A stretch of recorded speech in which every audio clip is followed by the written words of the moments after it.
Also on the line, I have Peter here. Peter, do you want to introduce yourself and the company that you've worked for? Sure, yeah. So I'm Peter Parker, working in New Zealand, but I was working for a UK-based international media firm, magazine publishers, and we had been working in the flower and feed and aquaculture markets, covering those, and we moved into the pet food market. Amazing. I think I missed your question there. No, that's good. That was great. And so, tell me, what had you wish you had known before expanding into those new markets? Is there anything sort of from hindsight that might have been helpful to know before that expansion took place? Yeah, I think the biggest challenge for us was having the staff capacity to take on a whole new sector.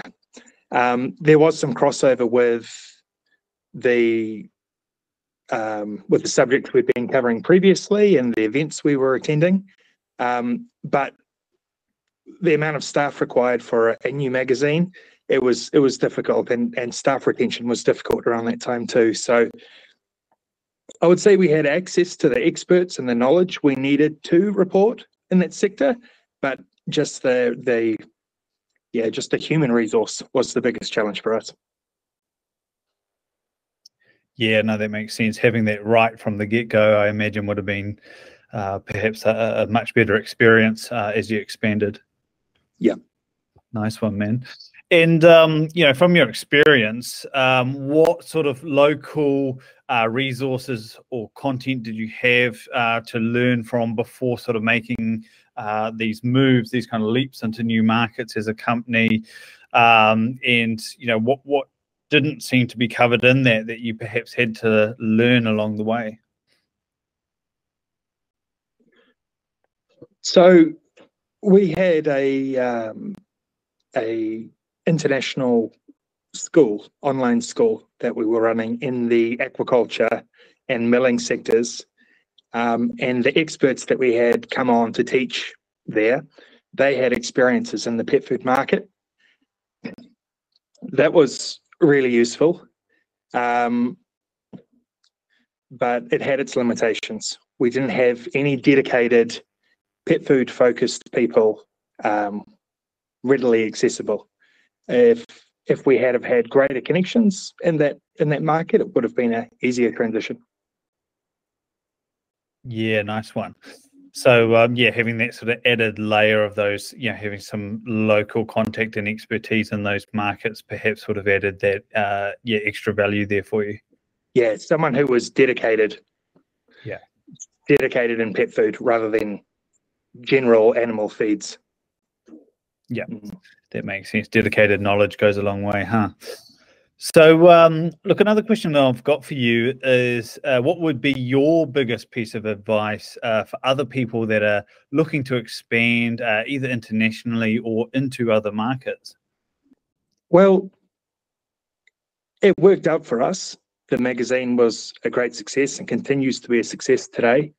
But it would have been a lot easier if we had had enough dedicated staff to that new subject before we took the endeavour. We found we were stretching staff between the publications, and so. But I'm not even sure that's necessary, because it did work. We managed to make it happen by calling on our contacts and working hard at it. Yeah, fantastic. So at the end of the day, it is possible to make these moves, you know, these tactical moves as a company into these other, you know, markets, but there are things to definitely make it easier along the way that perhaps could have helped you being even more successful, or to do it with a lot less stress on certain parts of the business. Sure, but in saying that, you know, now that I've said it, nothing ever lines up perfectly. It's you're never going to get the perfect conditions, so you just need to go for it. Go for it. and yeah, have that dedicated resource and specialist resource that sort of knows that area would be helpful. And also having the personnel, the actual tangible resource within the company to see it through. Yeah. Awesome. Hey, thanks, Peter, for sharing your experiences. Very much appreciated. Okay. Thank you, Braden.